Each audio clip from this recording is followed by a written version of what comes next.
The jazz and fusion guitar maestro Ritenour has opened out and shared his long-held secret feelings regarding Pink Floyd. The band had been revered by millions of people for decades, standing like a soaring rock monument. However, Ritenour broke the illusion today. His disclosures weren't kind remarks. They were brutal, unvarnished, and portrayed Pink Floyd as fundamentally flawed men tormented by rivalry, egos, and scandals, rather than as untouchable legends. Fans who were engrossed in The Wall and Dark Side of the Moon as children were abruptly forced to confront a harsh reality. There was turmoil behind the artwork. The story of Pink Floyd has always been as much about struggle as it is about music.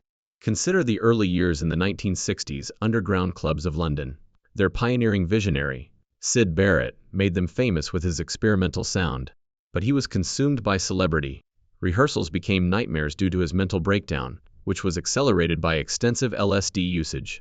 Bandmates were caught between sympathy and annoyance, until Barrett was essentially pushed away by the introduction of David Gilmour. The tone was set by that choice. Pink Floyd would always strike a balance between genius and treachery. The creativity of the ensemble frequently flourished in the shadow of cruelty, as Ritenour noted. The conflict between Roger Waters and David Gilmour was the most intense and enduring rivalry in music history. The fight was between ice and fire. Waters' unrelenting desire to control every facet of Pink Floyd's production contrasted with Gilmour's subdued emphasis on harmony, beauty, and teamwork. Imagine them working on The Wall in the studio. Wright's contributions were deleted without regret as Waters paced the floor, yelling commands like a commander, and deleting whole guitar passages with a chilly flip of authority. With his guitar held like a weapon he was not allowed to use, Gilmour simmers across the room, but with silent rage. It was a harsh contrast. One man is motivated by harmony and restraint, the other by control and anger.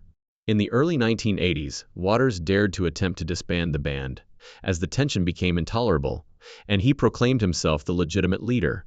Like shrapnel, lawsuits flew. Fans watched in shock as their idols, who had previously been united in sound, tore each other apart in a highly visible battleground of pride and treachery, turning friendships into ashes. Another unexpected betrayal occurred in the midst of the Wall sessions, one that permanently damaged the band's reputation. One of the original members of the band, Richard Wright, who played the keyboard and created the opulent ambiances of Echo and Shine on You Crazy Diamond, was abruptly kicked out. He was accused by Waters of being lazy and of being the band's dead weight. However, the reality was far darker and more nuanced. I was called for a TV show when I first started working as a studio musician. There would be 30 musicians on that television program. Horns and strings would be present. Wright had been struggling with substance misuse and personal issues that caused him to lose concentration, developing anxieties about his role and a failing marriage that sapped his soul. The knife sliced deep, and the wrath of the river greeted him instead of comfort. Once a key component of the band's sound, Picture Wright is now limited to a quiet presence at the mixing console, watching his bandmates record parts without him. His presence is accepted but not desired. Even though he eventually made a comeback during subsequent tours, the wound from the humiliation never fully healed. The band's increasing disintegration was reflected in his silent resignation. The difference was so stark that it sliced like glass. Brilliance on tape, resentment behind the scenes. The resentment persisted even after Waters left in the middle of the 1980s. In interviews, Waters attacked the Gilmour-led Pink Floyd, accusing them of being a cheap imitation, while they made albums and played stadiums. Watching their idols exchange jabs in the media, with one article after another detailing insults and cold declarations, caused fans to lose their cool. Gilmour retorted that Waters was unable to compromise and was fixated on control, while Waters accused Gilmour of abandoning the band's spirit. The bandmates treated each other like enemies, forced onto the same stage with stiff smiles and practiced phrases. Despite the world's pleas for reunions, on TV, their historic Live 8 reunion in 2005 appeared victorious. Insiders murmured about how cold the backstage mood was, while millions of viewers thrilled at the sight of the iconic lineup returning together.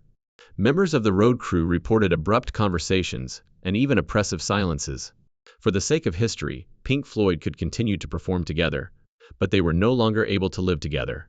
Their trust is irreparable, and their wounds are too deep. Conflicts within Pink Floyd didn't end there. The group's rivalries and resentments reverberated across the granite terrain. Their haughtiness frequently caused pain to other musicians. There were rumors of chilly backstage interactions, when Floyd members hardly gave younger performers a nod. With inflatable pigs and expansive stage displays that looked more about spectacle than spirit, several reviewers accused them of putting on bloated, extravagant events that mocked the intimacy and revolt rock once stood for. In the late 1970s, punk bands such as the Sex Pistols publicly ridiculed Pink Floyd as dinosaurs, representing all the things that the younger generation detested. In fact, Johnny Rotten sported a shirt that read, "I hate Pink Floyd," which perfectly captured the rage of punk's ascent against prog extravagance. Even other progressive artists outside of punk occasionally resented their coldness, claiming that Floyd turned down collaborations or denigrated others. They sparked a great deal of animosity outside of their fan base, as the clash of periods and personalities demonstrated. Their magnificence was accompanied by equal disdain, as evidenced by the enemy's sharpening of their criticism for every praise. Consider the wealth that Pink Floyd accumulated. Stadium-filling tours, monument-like stacks of platinum albums, and famous items that flooded their bank accounts with cash. However, wealth was accompanied by greed, which quickly tainted the band's entire foundation. Every percentage point became a weapon, as their finances became yet another battleground, a frigid fight of contracts and signatures. In an effort to preserve what he believed to be his vision, Waters engaged in a long battle over royalties and publishing rights. In response, Gilmour filed lawsuits to maintain control of the Pink Floyd name and prevent the legacy from fading into obscurity. In later years, Wright, still wounded by his previous dismissal, requested more equitable treatment, and Mason made a fruitless attempt to mediate the situation, but was frequently pulled into the legal quagmire himself.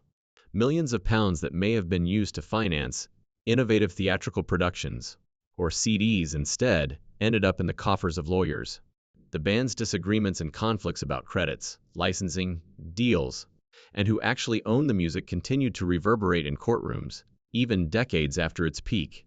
When fans discovered that the same important musicians who had formerly written about harmony, kindness, and human connection were suddenly destroying one another over money and contracts, they were devastated.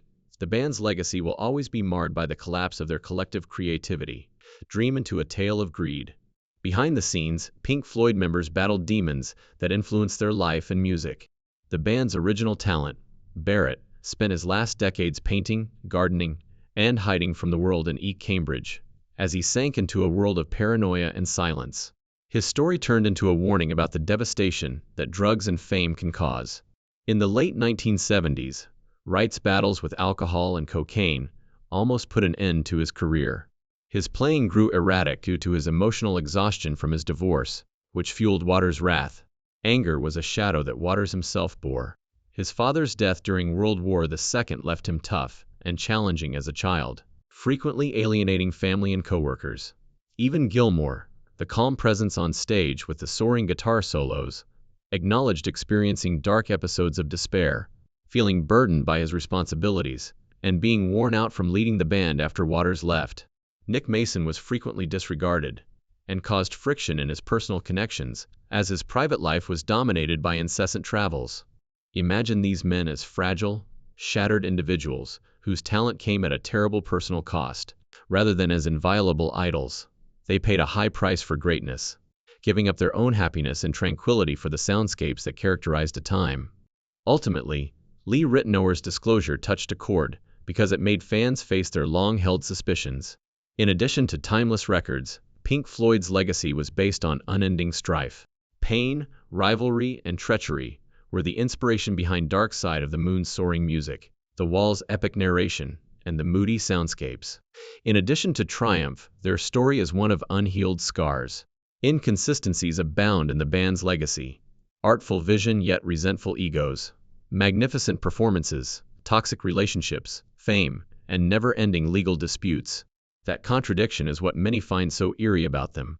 Gilmour's guitar seems to have beauty and loneliness in every note. Waters' lyrics are brilliant and nasty at the same time. The turmoil of the lives that produce their music is reflected in it, a reverberation of lost innocence, shattered connections, and unfulfilled hopes. What seemed like arena victories frequently concealed frigid silences backstage, and what sounded like cosmic inquiry was also a journal of personal traumas. Theirs is a tale of inspiration and devastation coexisting. Although the records are still revered by fans, the backstage drama included legal disputes, treachery, and estrangement that continued long after the music had ended. Generations to come will be inspired and troubled by this lovely fantasy that was created out of a broken reality. And maybe that's Pink Floyd's ultimate truth. Their collapse was inextricably linked to their brilliance.